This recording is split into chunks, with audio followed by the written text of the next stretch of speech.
तो आज का बेटा वन शॉट का हमारा जो नया चैप्टर है उसका नाम है प्लानिंग। हम पिछले चैप्टर्स पढ़ चुके हैं। नेचर सिग्निफिकेंस ऑफ मैनेजमेंट पहला चैप्टर पढ़ लिया, प्रिंसिपल ऑफ मैनेजमेंट दूसरा पढ़ लिया, तीसरा हमारे पढ़ लिया बिजनेस एनवायरनमेंट, और अब हमारे पास बात आ रही है प्लानिंग की। तो देखो, हम शॉर्ट समरी में, प्लानिंग भी बहुत बड़ा चैप्टर नहीं है, इसको पूरा कर लेते हैं। किसी भी चीज़ की प्लानिंग करनी है तो देखो, आपको पिक्चर में समझ में आ रहा है कि फ्यूचर को देख रहा है वो, क्या जुजू जुजू देख रहा है ना पिक्चर से, दूर से देख रहा है कि क्या चीज़ क्या होने वाला है, पहले से उसको देख लो आगे का। तो देख तो सकते नहीं है भाई, फ्यूचर को कैसे देख सकते हो, लेकिन प्रिडिक्ट तो कर सकते हैं, थिंक तो कर सकते हैं। Thinking in advance is the planning. Planning bridges the gap between where you are and where you want to be. हम कहाँ हैं और कहाँ हम पहुंचना चाहते हैं, उसके बीच का गैप पूरा करते हैं। पहले मैं इनफॉर्मल एग्जांपल दूंगा, फिर फॉर्मल दूंगा। जैसे इनफॉर्मल एग्जांपल की अगर मैं बात करूं तो जैसे मान के चलो, मैं कहीं जर्नी करना चाहता हूं, कहीं जाना चाहता हूं, घूमने जाना चाहता हूं, ठीक है। मैं मुंबई घूमने जाना चाहता हूं, तो मैंने मुंबई में किस होटल में जाना है, ठीक है, किस मोड से जाना है, बाई ट्रेन जाना है, बाई प्लेन जाना है, या बाई ओन कार जाना है ना। फिर वहाँ कौन कौन से होटल होंगे, इतना बड़ा मुंबई है, एक ही होटल में रहना है या दो तीन होटल बदलने पड़ेंगे, कौन कौन से डेस्टिनेशन पर जाना है ना। एक जगह से दूसरी जगह जाने में इतना समय लग जाता है कि मान के चलो वापस होटल में लौट के आऊँगा, इससे बढ़िया वहीं पे होटल ले लूँ एक दूसरा। दो तीन होटल अलग अलग जगह ले लेता हूँ अलग अलग दिन में, ताकि मेरा जो डिस्टेंस कवर है वो कम हो जाए। तो एक प्रॉपर प्लान कर दिया जिससे क्या कि मैं पूरी चीज़ को कवर कर पाऊँ। समझ रहे हो आप मेरी बात। तो ये चीज़ ज़रूरी है हमारे प्लानिंग के अंदर। फ्यूचर पर्सपेक्टिव को समझना ज़रूरी है कि फ्यूचर में क्या होने वाला है, थिंकिंग इन एडवांस, ठीक है। तो मैंने आपको इसके अंदर बताया था पा पा पा क्या, पा मतलब है पा प्लस ए, पी प्लस ए, है ना। Planning of setting target, planning for setting target. सबसे पहले आप प्लानिंग करोगे कि इसका टारगेट सेट करोगे कि मुझे ये काम करना है, मुझे मुंबई जाना, मुझे गोवा जाना है, ठीक है, ठीक है, मुझे कहाँ जाना है, पहले मुझे उसका टारगेट सेट करना है। फिर उसके बाद अब put to action, ticket book हो गई, होटल बुक हो गया, है ना, that is the put to action. अब सब चीज बुक हो चुकी है, पहले से ही पूरा हो चुका है सब कुछ मामला। अब पुट टू एक्शन के अंदर ये चीजें भी आ जाती हैं। अब हम उसी प्लानिंग को क्या करने जा रहे हैं, एग्जीक्यूट करने जा रहे हैं। जो प्लान किया था उसको भोगने जा रहे हैं। समझ रहे हो मेरी बात। तो ऑर्गेनाइजेशन से अब लिंकअप एग्जाम्पल की बात करें तो देखो, ऑर्गेनाइजेशन से लिंकअप इसी एग्जाम्पल को अगर आप लेके चलो, तो मैंने सेल टारगेट बनाया। अब सेल टारगेट के लिए हम क्या करेंगे, दिवाली पे डिस्काउंट दे देंगे और साथ में उनको एक वाउचर दे देंगे, गिफ्ट वाउचर दे देंगे, ऐसा दे देंगे, दिवाली पे ये चला जाएगा मामला, ठीक है। और फिर क्या काम करेंगे, फिर हम हर ओकेशन के लिए हमने पहले से ही टारगेट सेट कर लिए। हमें अपनी सेल टारगेट को इस साल में इतनी अचीव करनी है, तो उसके लिए हम पहले से प्लान करके चल रहे हैं। कंपटीशन बढ़ने वाला, एक काम करते हैं कि इतनी सारी दुकानें खुल रही हैं, साथ साथ में हम अपने पहले से ही चीज़ों को सस्ती कर दें और क्वालिटी बढ़ा दें, ठीक है, ताकि लोगों को लगने लगे कि यार ये तो चीज़ बहुत बढ़िया दे रहे हैं, ताकि कस्टमर टूटे ही नहीं। तो हमने पहले से एडवांस थिंक कर लिया। अब आप मीनिंग के ऊपर चले जाएं तो लिखा है, it is the process of setting objective and target for a given time period. It is the process of setting objective and target. Objective set करो, टारगेट सेट करो एक गिवन टाइम पीरियड के अंदर, formulating an action plan to achieve them effectively and efficiently. ये बात देखो, अपन जब से मैनेजमेंट पढ़ा तब से पढ़ते आ रहे हैं, effectively, efficiently, effectively, efficiently, efficiently, efficient, C पे फोकस है, efficiently reduce the cost, effectively, on time, है ना। Planning is deciding in advance what to do, how to do, what to do, how to do, ठीक है, क्या करना है, कैसे करना है ना, कहाँ जाना है, कैसे जाना है, कब जाना है, यही बातें होती हैं। Planning is what manager at all level do. अब सोचो कि प्लानिंग केवल हम लोअर लेवल पे करते हैं, या देखो प्लानिंग मजदूर लोग भी करेंगे, प्लानिंग लोअर लेवल पर भी होगी, प्लानिंग मिडिल लेवल पर भी होगी, प्लानिंग अपर लेवल पर भी होगी, ठीक है, टॉप मोस्ट लेवल पे। हालांकि टॉप मोस्ट लेवल पे जो प्लानिंग होती है उसको ये सब चीज एग्जीक्यूट करते हैं, लेकिन टॉप मोस्ट लेवल पर जो भी सीईओ बैठे उन्होंने प्लानिंग कर ली। अब उस प्लानिंग को एग्जीक्यूट करने के लिए भी तो प्लानिंग करनी पड़ेगी ना। प्लानिंग को पूरा करने के लिए भी एक प्लानिंग करनी पड़ती है अपने अपने लेवल पे, वो चीज है। It requires taking decision, it involves making a choice from alternative course of action. यानी देखो, हमेशा प्लान जब आप करने जा रहे होते हो तो आपको क्या है, आपके पास कई सारे और कोर्स ऑफ एक्शन होते हैं कि हम क्या काम करें। आप सबसे पहले देखो, पहचानो कि हम क्या क्या चीजें कर सकते हैं, हमारे पास कौन कौन से ऑप्शन है किसी भी काम को करने के। जैसे कि मेरे को जर्नी करनी है, अब जर्नी करनी है तो मेरे पास ऑप्शन है, मोड है कि या तो मैं प्लेन से चला जाऊं, या मैं रोड से बाय रोड अपनी ओन कार से चला जाऊँ या ट्रेन से चला जाऊँ। अगर मुझे फैसिलिटी चाहिए, मैं जब चाहूँ जब रुक जाऊँगा, मुझे जल्दी कुछ भी नहीं है तो मैं अपनी कार से जाऊँगा। मुझे लगता है नहीं यार मुझे ऑन टाइम भी पहुँचना है लेकिन सस्ता भी होना चाहिए तो मैं ट्रेन से जाऊँगा। चाहे पैसे लग जाएँ, मुझे तो ऑन टाइम पहुँचना है, फिर मैं प्लेन से जाऊँगा। अब ये आपकी रिक्वायरमेंट पे डिपेंड करता है। तो ऑल्टरनेटिव कोर्स ऑफ एक्शन आपके पास है, आपको बेस्ट चीज़ चॉइस करनी है उसमें। फिर आती है बात, अगर प्लानिंग नहीं हो तो क्या प्रॉब्लम आएगी। इंपॉर्टेंस ऑफ प्लानिंग मतलब अगर प्लानिंग ना हो तो क्या समस्याओं का को अपन को फेस करना पड़ेगा, वो अपन को देखना है। Planning provide direction. अब आप देखो इस पिक्चर से समझ सकते हो, हम कोई भी काम करने जाते हैं तो हमारे पास ऑल्टरनेटिव कोर्स ऑफ एक्शन है, ये जाए या ये जाए। प्लान ए या प्लान बी। मेरे को कार खरीदनी है यार, BMW खरीदूं या ऑडी खरीदूं। मैं BMW खरीदूं या ऑडी खरीदूं। ऐसा यार, एक काम करते हैं यार, ना BMW खरीदते हैं ना ऑडी खरीदते हैं, करते हैं काम करते हैं सुपर कार खरीद लेते हैं, पोर्शे, है ना, पोर्शे खरीद लेते हैं सुपर कार।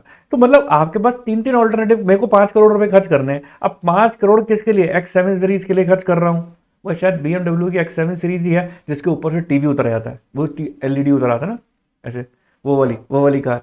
ठीक है, वो 5 करोड़ की शायद कार है, वो BMW की है, लग्जरी सा कुछ भी। फिर या तो अगर आपके पास वो चॉइस है, यार एक काम करते हैं यार, उस कार को तो कोई इतना देखेगा नहीं, एक काम करते हैं सुपर कार जब उतरेगी ना मार्केट में, ठीक है, रोड पे लेके जाऊंगा तो 10 लोग रुक के देखेंगे भाई सुपर कार लेके जा रहा है, तो ऐसी कार ले ले। अब आपके पास तो कई सारे ऑल्टरनेटिव है। तो जब भी आप कोई प्लान करने जा रहे होते हो तो आपके पास ऑल्टरनेटिव कोर्स ऑफ एक्शन होते हैं, हमें किसको किसको चॉइस करनी है ना। चलिए, by stating in advance how work is to be done. हम जब एडवांस में सोच लेते हैं तो हमको ये पता लग जाता है हमको कैसे काम करना है। Planning provide direction for action. Planning आपको क्या बोलता है, पहले से डायरेक्शन दे देता है कि आपको एक्शन किस तरीके से करना है। Planning ensure that the goals are और objectives are clearly stated so that they act as a guide for deciding what action should be taken in which direction। कौन सा एक्शन हमें लेना है, कौन सा डायरेक्शन में लेना है। हाँ देखो, वो कह रही है सर बजट बढ़ा लो और जी वैगन लो। तो सर यही तो चीज समझाना चाहता हूँ, हर आदमी की अपनी अपनी चॉइस है। अब जैसे आपकी चॉइस है, जब जैसे अब आपकी चॉइस है जी वैगन, है ना, जी वैगन आपकी चॉइस है, किसी की कुछ चॉइस है, किसी की कुछ चॉइस है। हर आदमी अपनी अपनी चॉइस के हिसाब से काम करता है। यार मेरी तो चॉइस है, मैं तो जी वैगन पे जाऊंगा, है ना। तो ये चीज़ है कि सर अपने बजट के हिसाब से हर कोई आदमी काम करता है। अगर बजट कम है तो फिर वो कम कर सोचेगा, यार मेरे को 40-50 लाख रुपए खर्च करने हैं, एक काम करते हैं यार फॉर्चूनर ले लेते हैं। कोई सोचेगा XUV 700 ले लूँ, 20-25 लाख में आ जाएगी, तब काम बन जाएगा। तो ये आपके ऊपर डिपेंड करता है, आपका बजट एंड ऑल सारी चीज़ें प्लानिंग के अंदर सारे फैक्टर्स काम करते हैं। Planning reduce the risk of uncertainty. आप जब किसी भी चीज का प्लानिंग कर लेते हो ना तो वो अनसर्टेनिटी खत्म हो जाती है। अब मुझे बात पता है, ठीक है, अब मुझे ये बात पता है कि जैसे मैंने पहले से जर्नी करने जा रहा हूं तो मैं पहले से होटल बुक कर लिया। अब मुझे पता है अनसर्टेन नहीं, मुझे इसी होटल में जाना है, सब चीजें पहले से प्लान है, प्लान के मुताबिक चलेंगे और काम हो जाएगा, है ना। तो प्लानिंग क्या रिड्यूस करता है, अनसर्टेनिटी को रिड्यूस कर देता है कि यार क्या होगा, होगा भी कि नहीं होगा, ठीक है, वो सब चीज खत्म। आपने पहले से प्लान करके रखा हुआ है, मेरी सारी चीजें प्लान है पहले से ही, है ना। अब आती है देखो बात यहां पर, अगर आप इसी चीज को ऑर्गेनाइजेशन में ले लो तो आपको आपके अगर किसको कब क्या डिस्काउंट देना है, कब कौन से ओकेजन पे क्या ऑफर देना है, ठीक है, कितना ऑफर देना है, ये सब चीजें पहले से डिसाइडेड होंगी तो आपका रिस्क कम हो जाएगा। आपको पता है हम इतनी सेल टारगेट तो अचीव कर ही लेंगे, क्योंकि इतना हैवी डिस्काउंट तो कोई दे ही नहीं सकता जितना हमने अपनी प्लान कर लिया। और अपनी प्लानिंग को लीक मत करो। तो अनसर्टेनिटी देखो कुछ हद तक रिड्यूस हो सकती है, पूरी तो नहीं लेकिन कुछ हद तक रिड्यूस हो सकती है। ये तो बिजनेस है, अपने घरों में भी पापा मम्मी भी प्लानिंग करके चलते हैं बच्चों, बिना प्लानिंग के कुछ भी नहीं होता। आपके लेवल पे भी आपकी कुछ ना कुछ प्लानिंग होती होगी। आपने जब बोर्ड की तैयारी की, यार नहीं सर ऐसा नहीं, इतना कर लेंगे, इसमें हम ऐसा रिवीजन कर लेंगे। जैसे मैंने आप लोगों के लिए प्लानिंग की थी 31 जनवरी तक ये पूरा कोर्स कंप्लीट करा के फिर अपन वन शॉट कर लेंगे, वन शॉट के बाद ऐसा कर लेंगे वैसा कर लेंगे, उसी प्लान के मुताबिक चल रहे हैं। तो अनसर्टेनिटी बहुत हद तक अपन ने कम कर दी, ठीक है ना, और चीज ऑन टाइम कंप्लीट हुई प्लान के according. By deciding in advance the task to be perform, planning shows the way to deal with the changes and uncertain event. Changes can not be eliminated but they can be anticipated. याद रखना, कोई भी चीज आने वाले समय में बिल्कुल खत्म नहीं किए जा सकते अनसर्टेनिटी को, लेकिन कुछ हद तक एंटिसिपेट किया जा सकता है। अब कोरोना आ गया, उस वजह से आपके बिजनेस को इफेक्ट पड़ गया, किसको पता था कोरोना आ सकता है, किसी को नहीं पता था, है ना। लेकिन अब हम ये चीज समझ चुके हैं, अब हम आगे की प्लान कर चुके हैं, आने वाले समय में कोरोना जैसा कुछ भी आ सकता है। अपने बिजनेस को उस तरीके से सिक्योर करके चलो। अब क्लासेस की बात करता हूं, बहुत सारे टीचर्स ने ऑनलाइन ऑफलाइन को हाइब्रिड कर दिया। ऑफलाइन तो चला रहे हैं, ऑनलाइन भी साथ में कर दिया, क्या पता फिर से कोई कोरोना जैसा आ जाए कोई चाचा, नहीं तो वहां पे दिक्कत हो जाएगी। तो इसीलिए लोगों ने अपने आप को सिक्योर कर लिया। तो प्लानिंग क्या काम करती है, चेंजेस को एलिमिनेट तो नहीं कर सकती, उसको एंटीसिपेट कर सकती है और हम उसको तैयार कर सकते हैं कुछ हद तक। Planning reduce overlapping and wasteful activity. अब मैंने आपको इसमें एग्जांपल दिया था, जैसे कि घर में शादी समारोह है, ठीक है, मैरिज सेरेमनी है, अब हल्दी के कपड़े लेने जाने हैं, ठीक है, हल्दी के मेहंदी के कपड़े आजकल लोग अलग लेते हैं, हल्दी के अलग लेते हैं, मेन रिंग सेरेमनी के अलग लेते हैं, मेन फंक्शन के अलग लेते हैं। अब पापा जी ने बोला कि बेटा आप अपने कपड़े ले आना, मम्मी ने बोला मैं तुम्हारे कपड़े ले आऊंगी, ठीक है। अब मम्मी में और तुम्हारे में कोऑर्डिनेशन था नहीं, प्लानिंग कुछ की नहीं, तो अब हल्दी वाले कपड़े दो आ गए और मेहंदी वाले कपड़े आए नहीं, यानी ग्रीन कलर के कपड़े आए नहीं और पीले वाले कपड़े दो आ गए। अब आप सर पीट रहे हो साहब, मैं क्या हल्दी में भी मैं वही कपड़े पहन के जाऊं और मेहंदी में भी वही, यानी जब सब ग्रीन पहन के आएंगे तो मैं पीला पहन के जाऊंगी या जाऊंगा। तो आपको ऐसा क्यों हुआ, ओवरलैपिंग एक्टिविटी हो गई, आपकी एक ड्रेस तो खराब ही हो गई, है ना, क्यों हो गई, क्योंकि वो वेस्टफुल एक्टिविटी होगी, ओवरलैपिंग हो जाएगी या वेस्टफुल हो जाएगी। तो उससे हम बचा जा सकता है। पहले से डिसाइड होता, मम्मी आप मेरी क्या कहते हैं ना हल्दी के लिए आना, मैं अपनी है ना मेहंदी के लिए आऊंगी ड्रेस, फिर डिसाइडेड था मम्मी वहां पे ले आएगी, आप वहां पे ले आओगे और काम ओवरलैप नहीं होगा, प्लानिंग के हिसाब से चलेंगे। Planning coordinate the different division department and individual through elimination and minimisation of useful activities. Planning facilitate clarity, clarity रहती है किसको क्या काम करना है। Planning ensure clarity in the thoughts action help in avoiding the duplication of effort.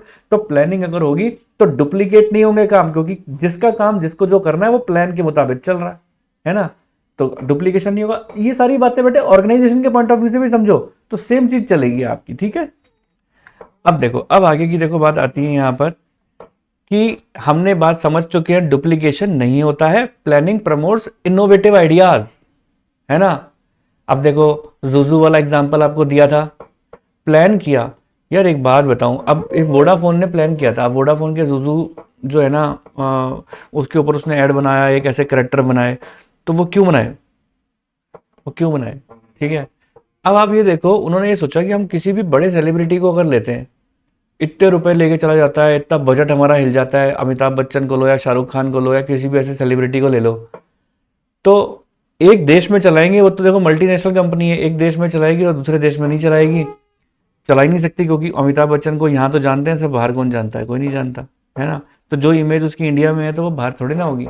तो उन्होंने क्या सोचा कि एक काम करते हैं, कुछ ऐसा करेक्टर बनाते हैं जिनको कुछ बोलने की भी जरूरत नहीं है। मैंने आपको जुजू के ऐड दिखाए थे और अगर आपने नहीं देखे तो आप यूट्यूब पे देख सकते हो, जुजू वोडाफोन ऐड करके, वो कुछ भी नहीं बोलते, चैचू चू चू कर कुरा के निकल जाते हैं, लेकिन वो इतने अट्रैक्टिव ऐड थे कि आज भी लोग उनको याद करते हैं। हालांकि वोडाफोन अब मर्ज हो गई है, उसके एड्स नहीं आते हैं, लेकिन आज भी लोग उसको याद करते हैं। तो उन्होंने अपना कॉस्ट बजट इफेक्टिव बनाया, इनोवेटिव आइडिया किया, प्लानिंग की तभी तो हुआ। अगर प्लानिंग ही नहीं करते, वो सोचते नहीं, तो वही है सेलिब्रिटी को लेते रहते, अब उनका बजट भी हिलता रहता और हर कंट्री के लिए अलग सेलिब्रिटी लेते तो कितना बजट आ जाता। अब सेम ऐड है, कुछ बोलना भी नहीं है, कुछ नहीं, बस ऊपर टाइटल बदलना होता है, सारी सारी कंट्रीज में चलता है वो ऐड, तो कितना कॉस्ट इफेक्टिव हो गया। Since the planning is the first function of the management, new ideas can take the shape of concrete plans. It includes to think about and make the plans to meet the changes. While planning, many ideas arises result into creative and innovative attitude among the managers. ऐसे आपको सारी बातें समझ में नहीं आएंगी, जैसी मैंने पिक्चर डाली आपको बात समझ में आ गई, ये तो जुजू वाली बात थी, है ना। तो आप इसका एग्जाम्पल लिख सकते हो, ऐसी कोई दिक्कत नहीं है ना। केस स्टडी पे ही तो है सारे एग्जाम्पल ये।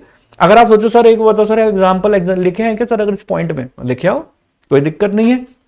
और ये तो बात अच्छी है, इन चीजों के साथ मान लो अगर कोई एक्सप्लेनेशन आप दे रहे हो विद केस स्टडी, अगर आप देकर आते हो किसी चीज का एक्सप्लेनेशन विद एग्जाम्पल देकर आते हो, तो ये आपको ज्यादा नंबर मिलेंगे उल्टा। Planning facilitates decision making. Planning help the manager to look into the future and make the sound judgement और चॉइस फ्रॉम और अमंग द वेरियस ऑल्टरनेटिव। अब एक बात बताओ, जैसे कि मैंने आपको एग्जाम्पल दिया था उबर और ओला, ओला उबर आने वाले हैं। अब ऑटो एसोसिएशन ने पहले से प्लान कर ली, हमें अपना फेयर नहीं बढ़ाना, क्योंकि ओला उबर आने वाली है, पहले से प्लान कर लो। अगर आप लोगों ने अपना फेयर बढ़ाया तो लोग कोई आप ऑटो में नहीं बैठेगा, कोई भी ऑटो में नहीं बैठेगा। ऐसे ही हर बिजनेस में चलता है। अगर आपका कंपटीटर आने वाला है, कोई अच्छा प्रोडक्ट आपके साथ लेकर आने वाला है, आपको पहले से अपने प्लान कर लो, यार वो ऐसा प्रोडक्ट लेकर आएगा तो हम ऐसा ले आएंगे, ठीक है। और आपने देखा हो कि जियो और एयरटेल के अंदर तो खास तौर पे ऐसा ही चलता है, जियो प्लान सस्ता करेगा एयरटेल भी कर देगा, ले भाई जियो ने महंगा किया तो एयरटेल ने भी कर दिया। तो ये चीजें होती हैं, तो वो पहले से ही प्लान करके चलते हैं, तभी तो उनको पता ना कि मैंने आगे जाके ये काम करना है। तो बेस्ट ऑल्टरनेटिव चूज करने में आसानी रहती है, डिसीजन मेकिंग में फैसिलिटेट रहता है। एस्टेब्लिशिंग स्टैंडर्ड फॉर कंट्रोलिंग, ठीक है, आपने प्लान कर लिया कि है ना भाई, ठीक है, जैसे अपन ने प्लान कर लिया, मैंने सोचा कि 10 दिन तक एक चैप्टर चलना चाहिए हमारा, ठीक है। अब 10वें दिन नहीं चला तो मैं एक काम करूंगा ना, आगे थोड़ा एक्स्ट्रा क्लास ले लो ताकि वो जो है कवरअप हो जाए। अब मैं आपको बोलूं बच्चों, एक काम करो, रोज के 20 क्वेश्चन कर कर आना। अब 20 क्वेश्चन नहीं हो रहे, अब अगले दिन एक काम करना है, 20 नहीं, अब अगले दिन आप कल वाले भी करके आना, आगे वाले भी कर आना। तो मैंने एक स्टैंडर्ड बना लिया कि मुझे पता है एक दिन में बच्चा 20 क्वेश्चन कर सकता है, या 10 क्वेश्चन कर सकता है, या 5 क्वेश्चन कर सकता है। एक स्टैंडर्ड बना लूंगा। मुझे पता है कि अगर मैं बच्चे की जगह होता तो मैं कितने क्वेश्चन कर सकता था। अगर बच्चा वो क्वेश्चन नहीं करके आ पाता तो उसको पेनलाइज करना जरूरी है। ऐसे ही ऑर्गेनाइजेशन में होता है, एम्प्लॉइज के लिए एक स्टैंडर्ड बना दिया जाता है कि आपको इतने यूनिट तो बना के जाने ही है। अगर आप इतने यूनिट बना के नहीं जाओगे तो आपको पेनल्टी आपको है ना लगाई जाएगी, आपके ऊपर फाइन लगाया जाएगा। तो करेक्टिव एक्शन लेने बहुत जरूरी है। कंट्रोलिंग करने के लिए प्लानिंग बहुत जरूरी है। आप प्लान करो, प्लान में आप स्टैंडर्ड सेट करते हो, स्टैंडर्ड के हिसाब से अगर चीजें नहीं उतरती हैं तो हम क्या काम करते हैं, वही चीज स्टैंडर्ड के हिसाब से नहीं हुई तो आप क्या काम करोगे, उसके ऊपर करेक्टिव एक्शन लोगे। वही बात इसमें बता रखी है। तो प्लानिंग से ही आप स्टैंडर्ड अचीव कर सकते हो। बढ़ते हैं, controlling is not possible without planning, ठीक है। प्लानिंग के बगैर कंट्रोलिंग पॉसिबल नहीं है। Planning is not possible. अब देखो सीक्रेट कोड रोडीज, क्या लिखवाया मैंने, रोडीज, रोडीज, क्या लिखवाया, रोडीज।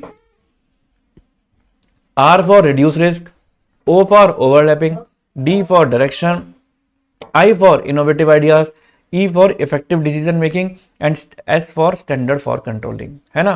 तो ये सारे हैं इसके सीक्रेट कोड थे, और सीक्रेट कोड से हमको सारे पॉइंट्स को याद रखना है, ठीक है जी। चलिए आगे बढ़ सकते हैं अपन। अब आ रही है देखो steps in the planning process. Planning process के अंदर क्या क्या स्टेप्स रहेंगे। तो स्टेप्स हैं सेटिंग ऑब्जेक्टिव। तो चलो प्यारे बच्चों बढ़ते हैं आगे, और देखो क्या लिखा है, steps in the process of planning. Planning करने के लिए भी कौन कौन से स्टेप्स अपन को देखने पड़ेंगे।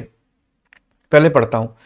आपको पहले ऑब्जेक्टिव सेट करना पड़ेगा, जैसे मैंने आपको बताया था कि सबसे पहले मुझे क्या देखना पड़ेगा, यार घूमने चलते हैं, ये हमारा ऑब्जेक्टिव है, ठीक है।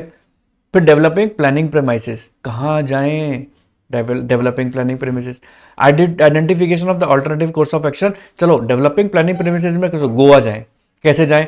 अब अल्टरनेटिव कोर्स ऑफ एक्शन का आइडेंटिफिकेशन है। अच्छा इसमें भी अब अल्टरनेटिव कोर्स ऑफ एक्शन में भी ये होता है कि गोवा जाएं कि मुंबई जाएं, है ना, गोवा जाएं कि मुंबई जाएं या साउथ चले चलते हैं, कोस्टल एरिया है तीनों। अब आपको तीनों में से बेस्ट चूज करना है। यार एक काम करते हैं, मुंबई जाएंगे ना तो यार और 4 जगह घूम लेंगे, गोवा में तो क्या केवल बीच है। अब आपको क्या सूटेबल है ये आपको देखना है। फिर कैसे जाएंगे, कैसे जाएंगे ये भी आपको देखना है, ये भी ऑल्टरनेटिव कोर्स के अंदर ही आ जाएगा कि कैसे जाएंगे, बाई कार जाएंगे, प्लेन जाएंगे या ट्रेन जाएंगे, तो ये भी उसमें ही आ गया ऑल्टरनेटिव कोर्स ऑफ एक्शन में।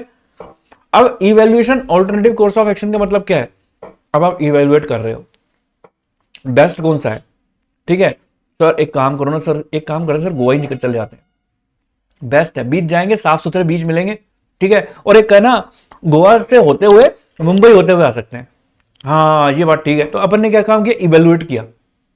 केवल मुंबई जाएंगे तो मुंबई में इतनी जगह घूम लेंगे, फिर उसके बाद तो यार गोवा जाने का हिम्मत ही नहीं हो पाएगी, तो पहले गोवा चल लेते हैं। तो हम क्या काम कर रहे हैं, इवेल्युएट कर रहे हैं कि कौन सा कोर्स ऑफ अल्टरनेटिव बेस्ट है, उस पर जाने की कोशिश कर रहे हैं। फिर हमने सोच लिया हाँ जी कहीं नहीं जाना, गोवा ही जाना है, बात खत्म।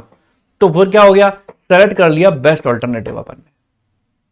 अब टिकट बुक करा ली, इंप्लीमेंट कर दिया प्लान को, ठीक है।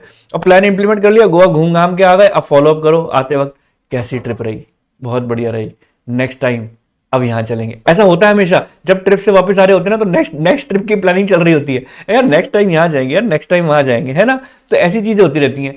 तो दैट इज द फॉलोअप कि यार अब अच्छा आते वक्त तबियत खराब हो गई तो भी फॉलोअप चलता है, यार ये गड़बड़ हमसे हो गई थी, यार ऐसा काम नहीं करते तो ये तबियत खराब नहीं होती, ऐसा नहीं होता तो ये नहीं होता। तो दैट इज फॉलोअप। देखो वो पॉजिटिव भी हो सकता है, नेगेटिव भी हो सकता है। तो ये सारे स्टेप हैं। अब कई बच्चे कहते हैं जो मतलब जो तोते हैं ना, आपका तो देखो आपका कंपटीशन तो तोतों से होना है, तो तोते क्या करते हैं, वो सेटिंग ऑब्जेक्टिव, फिर क्या लिख देंगे, इवेल्युएटिंग अल्टरनेटिव, फिर डेवलपिंग प्रीमाइसेस, फिर इंप्लीमेंटेशन, फिर इवेल्युएटिंग अल्टरनेटिव कोर्स, फिर फॉलोअप। फिर कहते हैं सर हम तो सब कुछ ठीक लिख कर आते हैं, टीचर नंबर नहीं दे रहा, तो बताओ कहां से देगा। स्टेप टू स्टेप ही तो चीजें होंगी।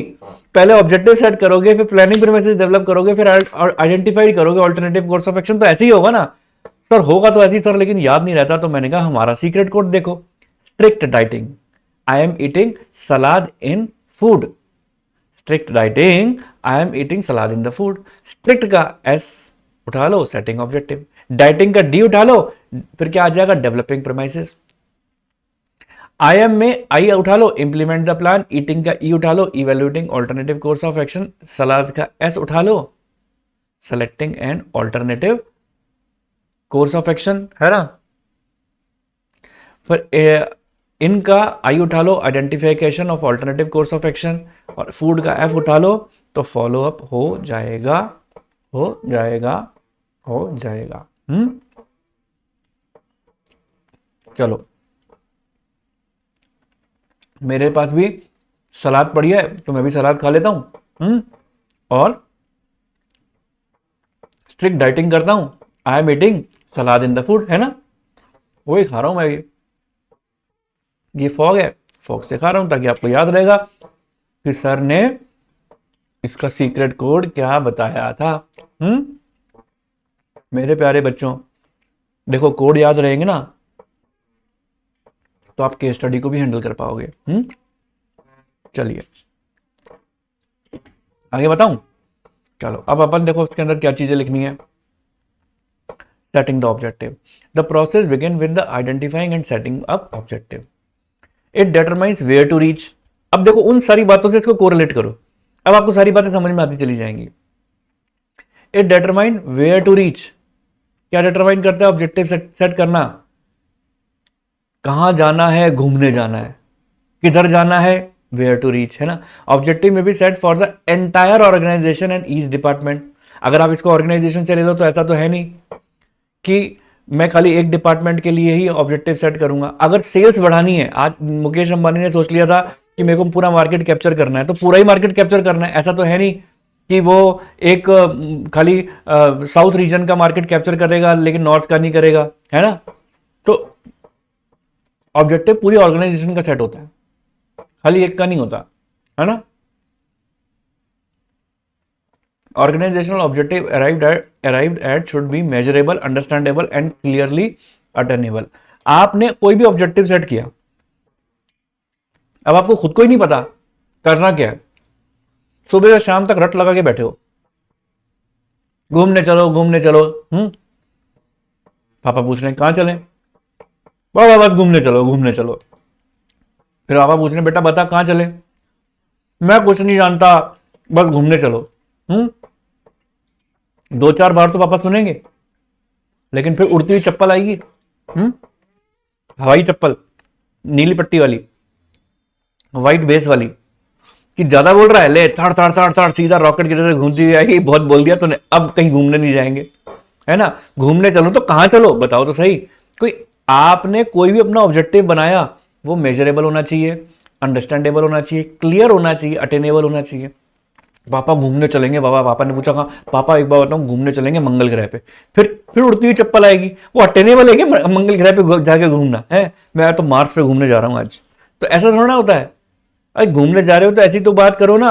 अच्छा एक बात बताओ, अभी पापा के पास पैसे नहीं और आप बोल रहे हो पापा पापा घूमने जाऊंगा, मैं तो यूके जाऊंगा सब पापा घूमने, कल पापा मैं कल रशिया चला जाऊं, ऐसे चला जाऊं रशिया कहीं पे भी कुछ भी है, तो जो अटेनेबल ही नहीं है वो कैसे काम करोगे, तो वो चीजें नहीं होती।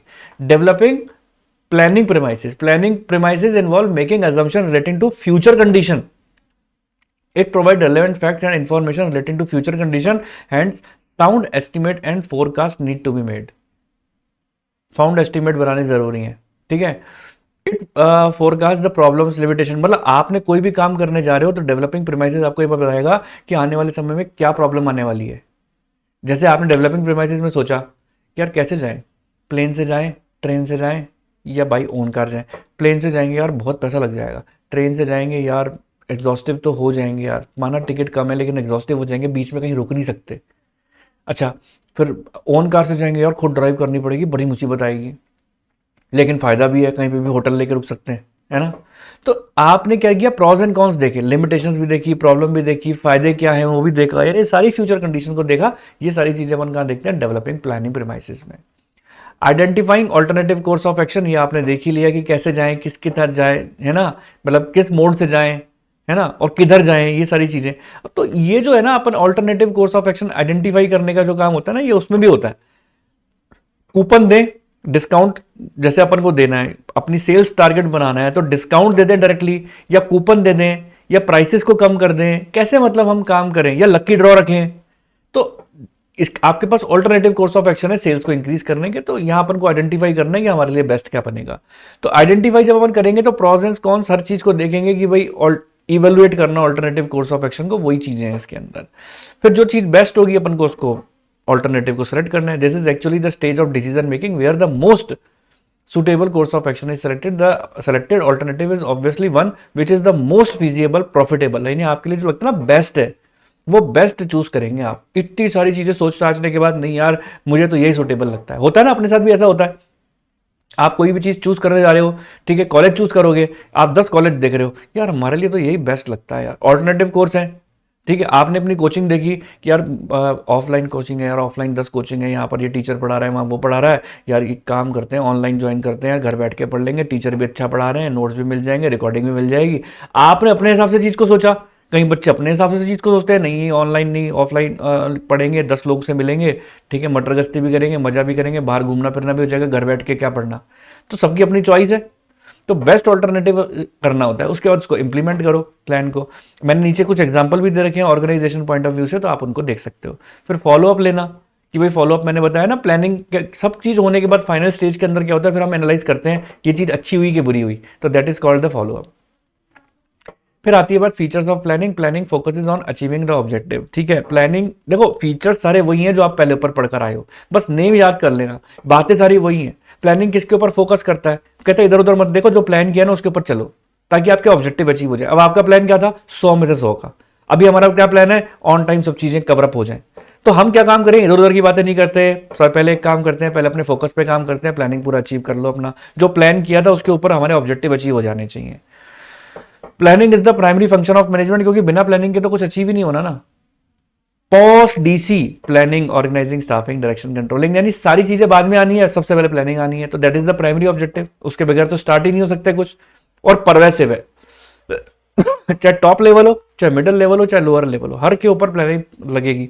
चाहे प्रॉफिट ऑर्गेनाइजेशन हो, नॉन प्रॉफिट हो, इवन आपका घर हो, इवन आप खुद हो, यानी हर जगह प्लानिंग लग रहा है। आप खुद भी तो स्टडीज तक में प्लानिंग कर रहे हो, तो ऐसा तो है नहीं कि केवल बिजनेस में ही प्लान होता है।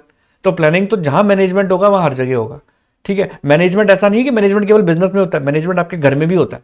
तो इसलिए आप कैसे भी एग्जांपल दे सकते हैं, जरूरी नहीं है कि बिजनेस से लिंकअप ही एग्जांपल दें, ऐसा कुछ जरूरी नहीं है।